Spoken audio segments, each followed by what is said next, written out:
उठती लहरों को साहिल की दरकार नहीं होती, हौसलों के आगे कोई दीवार नहीं होती। जलते हुए चिराग ने आंधियों से कहा, हिम्मत है तो बुझा के दिखा, जलने के लिए मुझे कोनों की दरकार नहीं होती। आप सबकी जोरदार तालियों के बीच में बुलाना चाहूंगा हमारी कंपनी के डायरेक्टर मिस्टर संजीव सर को। जोरदार तालियों से खड़े होकर अभिनंदन करें संजीव सर का।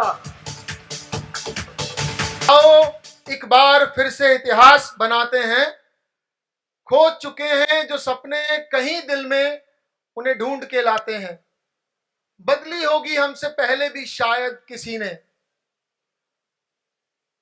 हम फिर से इस दुनिया को बदल के दिखाते हैं। आओ एक बार फिर से इतिहास बनाते हैं। आप सभी को 14वीं वर्षगांठ बहुत बहुत मुबारक। दोनों हाथ जोड़ के मेरा नमस्कार। ये जो मैंने बोला है ये मैंने खुद लिखा था। मुझे लगा ऐसी क्या बात बोलूं जो मेरे मन को खुद अच्छी लगे, एक ऐसा जज्बात जो हमारा खुद का मन में हो, मेरे खुद के मन में हो, और यकीनन वो आपके मन में भी होगा।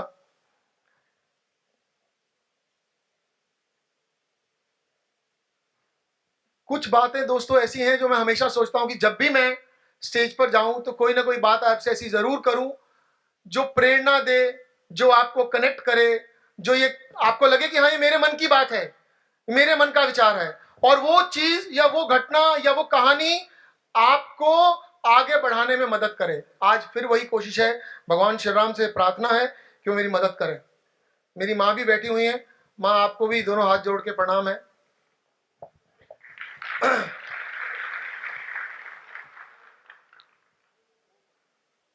मेरी पत्नी भी बैठी हुई है, मैं उनको भी हाथ जोड़ देता हूं, पता चले। दोस्तों मैंने ऐसा महसूस किया है कि कामयाबी में बहुत बार हम खुद रुकावट होते हैं। एक वो मन की व्यथा है जो मैं आपसे शेयर करता हूं। हम ना अभाव की वजह से, मेरे पास ये नहीं है, ऐसा नहीं है, वैसा नहीं है, इसकी वजह से बहुत बार हम अपने आप को पीछे धकेलते हैं। मैंने बहुत सारे लोगों से बात करी है और मैंने महसूस किया है कि जब वो मुझसे बात करते हैं तो उनकी परेशानी ज्यादातर अपनी खुद की कमियों के बारे में होती है कि इस चीज का की कमी है, इस चीज का अभाव है। मैं आपको एक कहानी के साथ जो आपका ये शब्द है ना अभाव, इसके प्रभाव के बारे में बताता हूं। अभाव का भी प्रभाव होता है और वो बहुत सकारात्मक होता है। एक छोटी सी कहानी है। एक गुरु शिष्य एक जंगल में जा रहे थे और जाते जाते नदी किनारे चल रहे थे। एक जगह पहुंचे तो उनको बहुत प्यास लगी, भूख लगी, उनको लगा कुछ खाना चाहिए। तो वो किनारे चलते चलते एक खेत में गए। अच्छा खेत नहीं था, कुछ बोया हुआ नहीं था, और वो उस खेत में चलते गए। उनको लगा ये जंगल नहीं है, खेत है। वो थोड़ा और अंदर गए। थोड़ा आगे चलने के बाद उनको एक घर दिखाई दिया, टूटा फूटा घर था। उस घर के अंदर एक परिवार रहता था, पति पत्नी और उनके बच्चे। तो उन्होंने बोला कि बहुत भूख लगी है, क्या खाना मिल जाएगा, पानी मिल जाएगा? तो उन्होंने कहा हाँ ठीक है, जो हमारे पास है आप ले लीजिए। उन्होंने उनको खाना खिलाया, पानी पिलाया, और उन्होंने कहा कि आप रात यहीं रुक जाइए, जंगल है, कहाँ जाएंगे आप, हम गांव के बाहर हैं, आप यहीं रुक जाइए, रात को सुबह चले जाइएगा। तो उन्होंने कहा ठीक है जी, हम रुक जाते हैं। तो रात को रुक गए और उन लोगों से बात कर रहे थे। उन्होंने पूछा कि आपके यहाँ इतने ज्यादा जमीन आपकी पड़ी है, नदी के किनारे आपकी जमीन है, उपजाऊ है, आप कुछ बोते नहीं है? उन्होंने कहा नहीं, हमें कोई जरूरत नहीं है। ये मैंने कहाँ पढ़ा मुझे नहीं ध्यान है।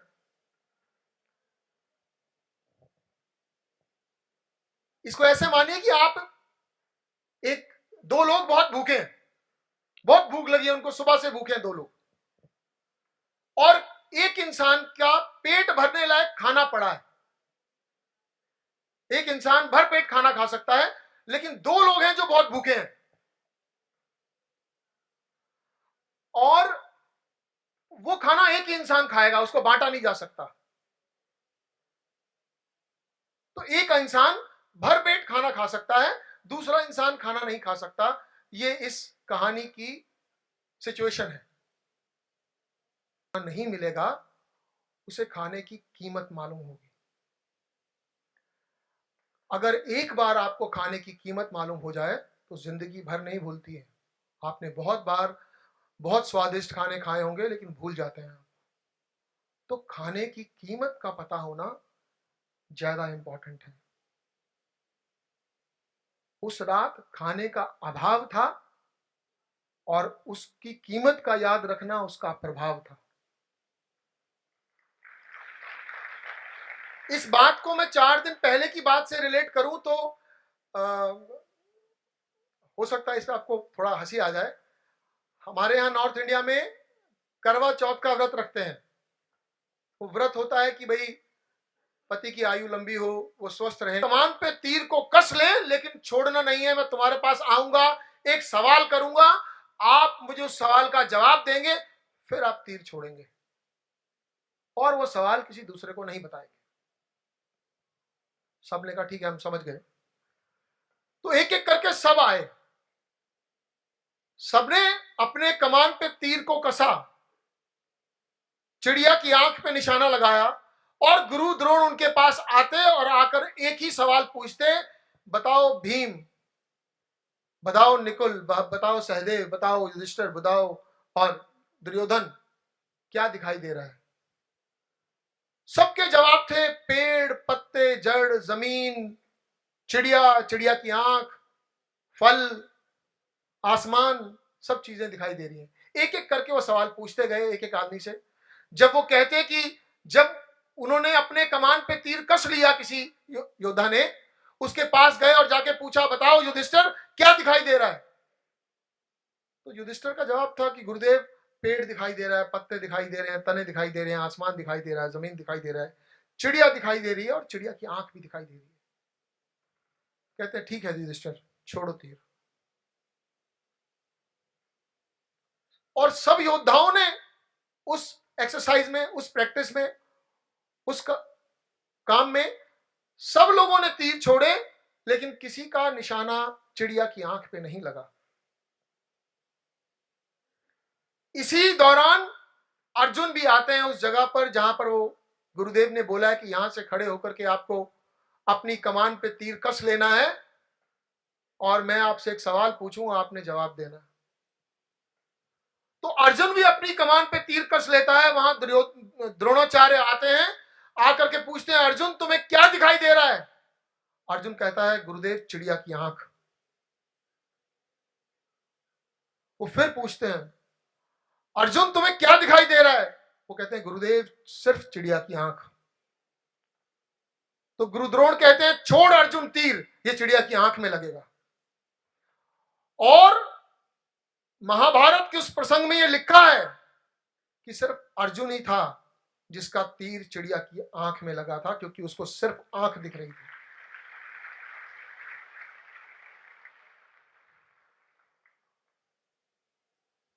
लक्ष्य ऐसे डिसाइड करने चाहिए। और इस लक्ष्य का जुनून मैंने आज के समय में भी एक लड़के में देखा है। आज भी एक ऐसा लड़का मैंने, जिसके बारे में थोड़ा मैंने पीछे पढ़ा था, मैं हैरान हो गया उसके बारे में, उसकी भी बात आपसे करूंगा। उससे पहले एक और कहानी कुदरत की, उसको आप अपने तरीके से परमात्मा, अल्लाह, जीसस, जैसे आपको कंफर्टेबल हो आप उस तरह से माने, पर मैं वो बता रहा हूं। ये एक और प्रसंग आपसे शेयर करता हूं, ये गीता का है।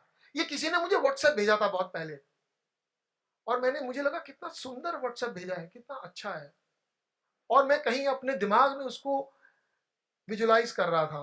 फिर मैंने कुछ दोस्तों से शेयर किया, और जब शेयर किया तो उनसे बात करी, उनको बताया कि यार कितना अच्छा भेजा है किसी ने, वो आपसे शेयर करता हूं।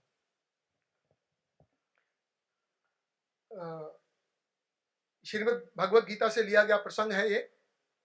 इसमें जब द्रौपदी जी का स्वयंवर है और भगवान कृष्ण के साथ पांडव गए हुए हैं, और स्वयंवर की शर्त यह है कि ऊपर एक मछली टंगी है बहुत ऊपर, और मछली की आंख में तीर लगाना है, लेकिन मछली की तरफ नहीं देखना है, नीचे एक बहुत बड़ा पानी का जार समझे आप, बहुत बड़ा पानी का एक, जहां मछली का प्रतिबिंब दिखता है, आपने वहां से तीर मारना है। तो ये जो प्रसंग है इसमें भगवान कृष्ण का और अर्जुन का संवाद है। मैं इससे क्या समझाऊं आपसे शेयर करूंगा। उसमें स्वयंवर से पहले भगवान कृष्ण अर्जुन से कहते हैं कि अर्जुन, स्वयंवर है कल, आपको जाना है और आपको निशाना लगाना है, तो तुम एक काम करना, तुम एकाग्रचित रहना, शांत रहना, मस्तिष्क पे कंट्रोल रखना, कमान अच्छे से पकड़ना, तीर सीधा रखना, बॉडी का पोस्चर ठीक रखना, पानी में ध्यान केंद्रित रखना और पूरी ताकत से एकाग्रचित होकर के तीर चलाना, बाकी मैं देख लूंगा। जब वो ये कहते हैं तो अर्जुन, उसमें लिखा था कि अर्जुन बड़ी व्यंग्यपूर्ण हंसी हंसता है और कहता है, प्रभु अगर ये सब मैंने करना है तो आप क्या देख लेंगे? अगर ये सारे काम मैंने ही करने हैं तो आप क्या देखेंगे? तो उन्होंने कहा, अर्जुन मैं वो देखूंगा जो तुम नहीं देख सकते, मैं उस बात का ध्यान रखूंगा जिसका तुम नहीं रख सकते, और वो ये है कि मैं ये देखूंगा कि जब तुम निशाना लगा रहे हो तो पानी हिले नहीं। अगर पानी हिलेगा तो निशाना सही नहीं लगेगा। यानी कि तुम वो सब चीजें कर सकते हो जो तुम्हारे हाथ में है, मैं वो करूंगा जो तुम्हारे हाथ में नहीं है। इस बात को मैं ऐसे समझता हूं कि भगवान कृष्ण ने उस वक्त जो अर्जुन से कहा था वो आज भी है। कुदरत, नेचर, परमात्मा, आपके अल्लाह, वाहिगुरु, जिसको आप मानते हैं, वो आज भी आपको गारंटी देता है। आप ईमानदारी से मेहनत करें, कोई चाल ना चले, रात दिन मेहनत करें, अपने लक्ष्य को सोचें, उसके लिए जितनी मेहनत जरूरी है करें, कोशिश करते चले जाएं। वो कहता है रिजल्ट मैं देखूंगा। वो भगवान कृष्ण की तरह आपको कहते हैं कि मैं जिम्मेवार हूं, पानी नहीं हिलेगा, कामयाबी नहीं हिलेगी, आपको मिलेगी। इस चीज को मैं ऐसे समझता हूं, जैसा मैं समझता हूं वही मैं आपसे शेयर कर रहा हूं साहब। और एक और कहानी, मैं कुछ कहानियां ही लेकर के आया हूं आपके पास।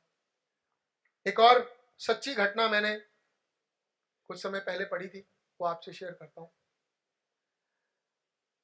जिन लोगों को कामयाबी का जुनून होता है, जिनको अपना लक्ष्य पता होता है, वो कैसे जिंदगी से रिएक्ट करते हैं, वो कैसे जिंदगी से रूबरू होते हैं, वो कैसे जिंदगी को देखते हैं, उसका बहुत बेहतरीन एग्जाम्पल है।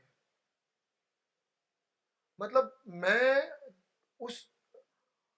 उस जगह जाने की कोशिश की क्योंकि मैं कभी भी, मैं अगर कहीं कोई परेशानी होती है तो मैं सोच, या तो सारे सोचते होंगे ऐसा, या मतलब कोई अगर कहीं भीख भी मांग रहा है, कहीं एक्सीडेंट भी हो गया, तो मैं ये सोचता हूँ अगर मैं होता तो क्या होता।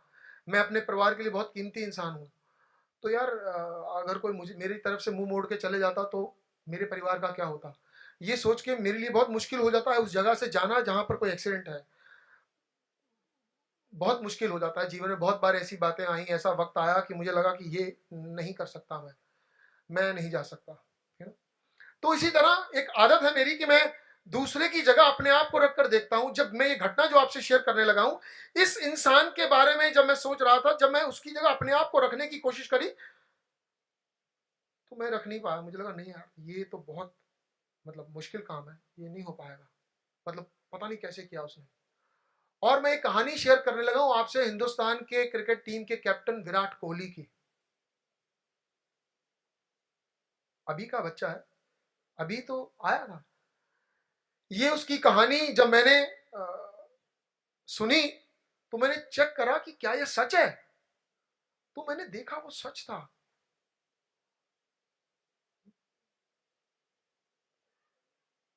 तो फिर मैंने सोचा कि यार ये तो बड़ी बात है, वो आपसे शेयर करता हूं। विराट कोहली 17 साल का था जब वो दिल्ली रणजी खेल रहा था। और दिल्ली में उसका घर था। उसने पहले दिन 40 रन बनाए, पहले दिन का खेल खत्म हो गया।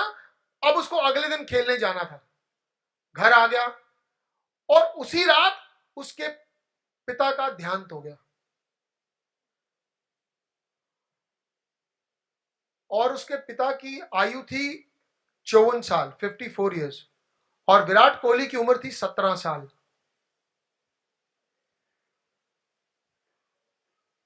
अब वो 40 रन बना करके रणजी खेल रहा है, कल उसको खेलने जाना है, आज घर आया है और पिता की डेथ, ये फिल्म नहीं है, ये सच है। उनके पिता की डेथ हो गई है रात को। और अब उसको अगले दिन सुबह, वो कहता है क्रिकेट मेरा पैशन है जिंदगी में, उसके अलावा कुछ सोचता नहीं हूं। कहता मैंने डरते हुए अपनी मां से पूछा कि मां मैं क्या करूं, मैं खेलने जाऊं? तो उन्होंने बोला बेटा तू देख ले,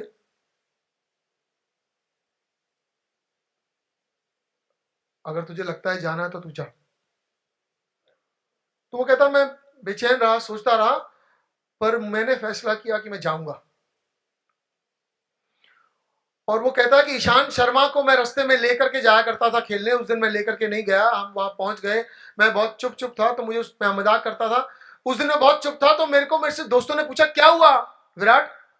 तो कहता मैंने उनको बताया कि ऐसे ऐसे यार मेरे पिताजी की कल रात को डेथ हो गई है, अभी उनका शरीर घर पर ही है, तो मैं यहाँ आ गया हूँ। तो उन सब लोगों ने आपस में बात करी, उन्होंने बोला कि विराट ये तेरी कॉल है, तुझे देखना है, अगर तुझे लगता है कि तू खेल सकता है तो तू खेल ले, और अगर तुझे लगता है तुझे घर जाना है तो तू चले जा, कोई दिक्कत नहीं है। और वो ये कहता है कि मैंने फैसला किया कि मैं खेलूंगा।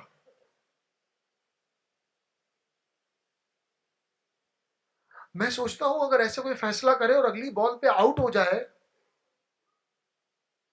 तो उसको लगेगा यार मैं तो घर भी नहीं रहा, और पता नहीं क्या वो बोलेगा, अपने आप को क्या जवाब देगा। वो कहता है मैं अगले दिन खेला और 40 रन मेरे थे और मैंने 50 रन और बनाए, मैं 90 रन पे आउट हुआ और मैंने अपनी टीम को हारने से बचाया। और मैं वहां से सीधा शमशान घाट पहुंचा जहां उनके पिता का शरीर था, और सारे जो काम थे वो उसने किए। वो कहता है लेकिन जब मैं क्रिकेट खेल रहा था सिर्फ तभी मेरा दिमाग चल रहा था, उसके बाद मेरा कोई दिमाग नहीं चला, मुझे जिसने जो कहा जैसे कहा मैंने किया। जब मैंने ये सुना तो मुझे लगा कि मैंने इससे ज्यादा डेडिकेटेड कोई अपने काम को प्यार करने वाला या उसके लिए इतना जुनून रखने वाला इंसान मैंने नहीं देखा है। तो ऐसा इंसान अगर सचिन तेंदुलकर के रिकॉर्ड नहीं तोड़ेगा तो कौन तोड़ेगा? तो हमें डिसाइड करना है कि हमने अपने क्या लक्ष्य चुने हैं, क्या लक्ष्य निर्धारित किए हैं, और उसके लिए हम क्या करने के लिए तैयार हैं, ये हमें डिसाइड करना है।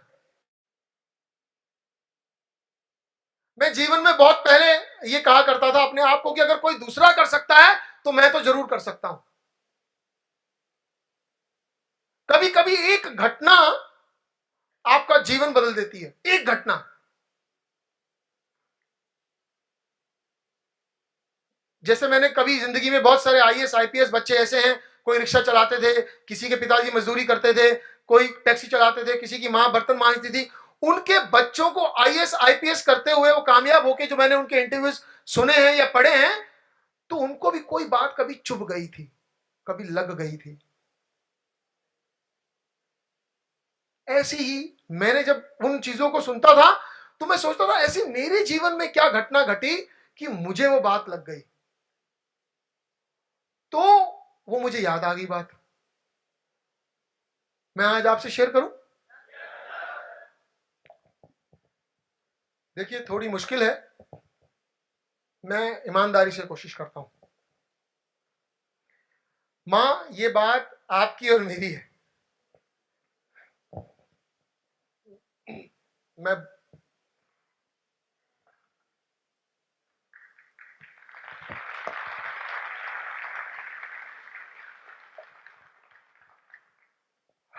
हाँ, देखिए, मैं चाहता हूं सच्चाई पता चलनी चाहिए, सामने आनी चाहिए। और सपनों को देखने के पैसे नहीं लगते हैं, लेकिन सपनों को साकार करने की कीमत देनी पड़ती है, ये पता होना चाहिए। सपनों को अगर आपने कामयाब करना है तो उसकी कीमत है, वो देनी पड़ेगी। मैं आपके साथ वो घटना शेयर करता हूं जो मेरे मेरे घर में घटी। मैं बहुत जिद्दी शरारती बच्चा था, बहुत ही शरारती, मतलब बहुत शरारती।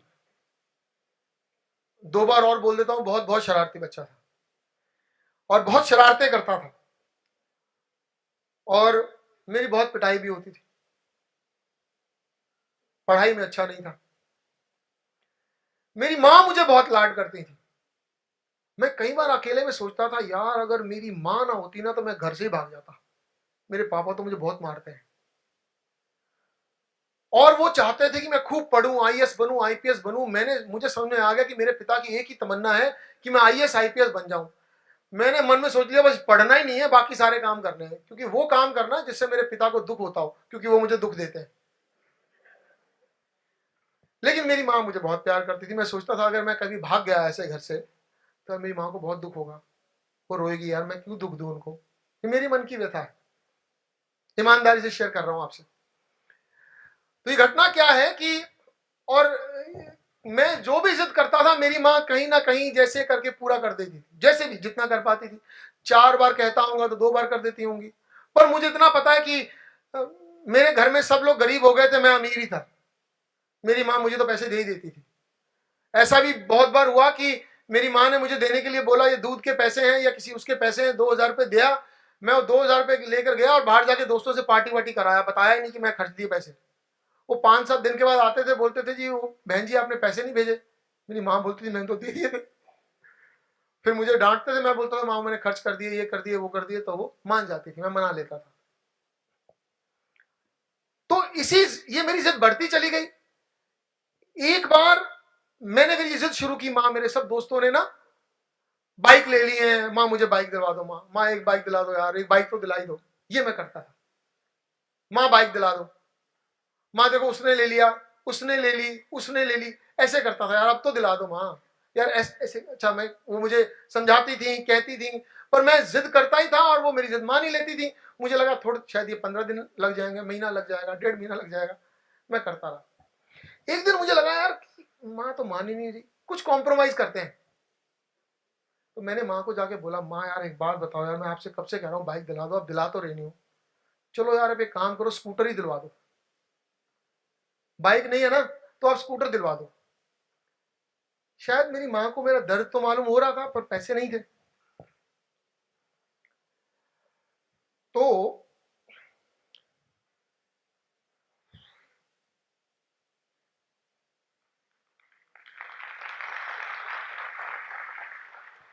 कितना भारी काम होता है ना कि आपको ईमानदारी से बोलना पड़ता है।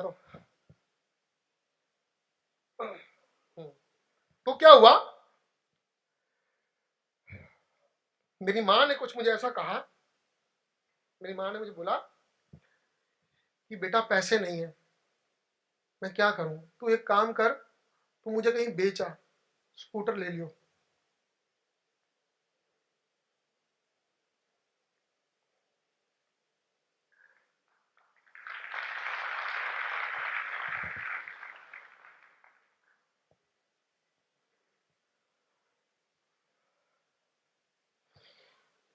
उस दिन मुझे पहली बार एहसास हुआ कि हम गरीब हैं, क्योंकि हमारा घर तो गरीब था, बहुत समय से मैं गरीब नहीं था, क्योंकि मेरी माँ मेरी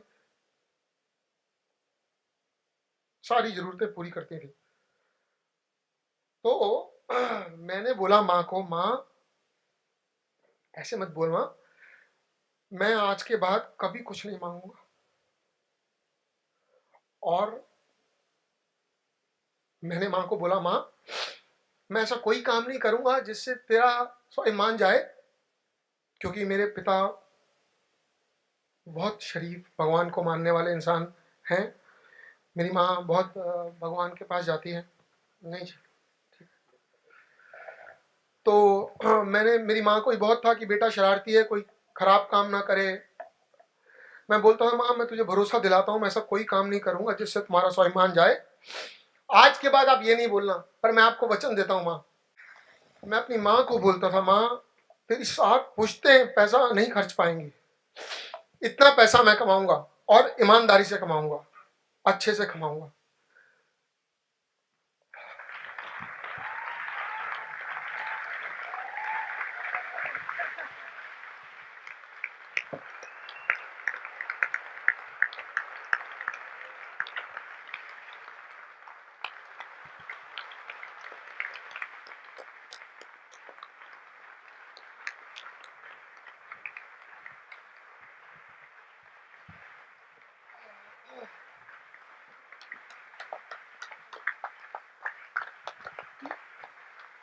मुझे मैंने बहुत हिम्मत करके बात आपसे शेयर की है, पर ये सच है, सच कहा जाना चाहिए।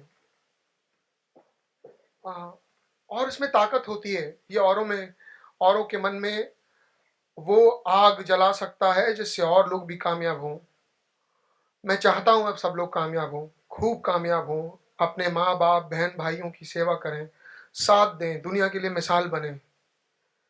इसीलिए कहता हूं दोस्तों, कोई एक घटना है जो इंसान का जीवन बदल देती है। यकीनन वो घटना आपके जीवन में या घट चुकी है या घटने वाली है या घट रही है। आप ध्यान दें उस पर, देखें, उससे इंस्पायर हों, कमिट करें अपने आप को, चाहे कुछ हो जाए मैं सब बदल दूंगा, सब बेहतर कर दूंगा।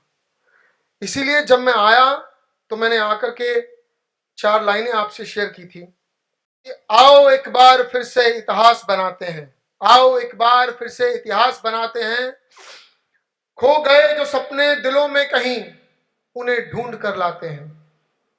आओ एक बार फिर से इतिहास बनाते हैं, खो गए जो सपने दिलों में कहीं उन्हें ढूंढ कर लाते हैं। बदली होगी हमसे पहले भी शायद किसी ने, बदली होगी हमसे पहले भी शायद किसी ने, हम फिर से इस दुनिया को बदल के दिखाते हैं। आओ एक बार फिर से इतिहास बनाते हैं। बहुत बहुत धन्यवाद, बहुत बहुत धन्यवाद। जय सिया राम। Thank you.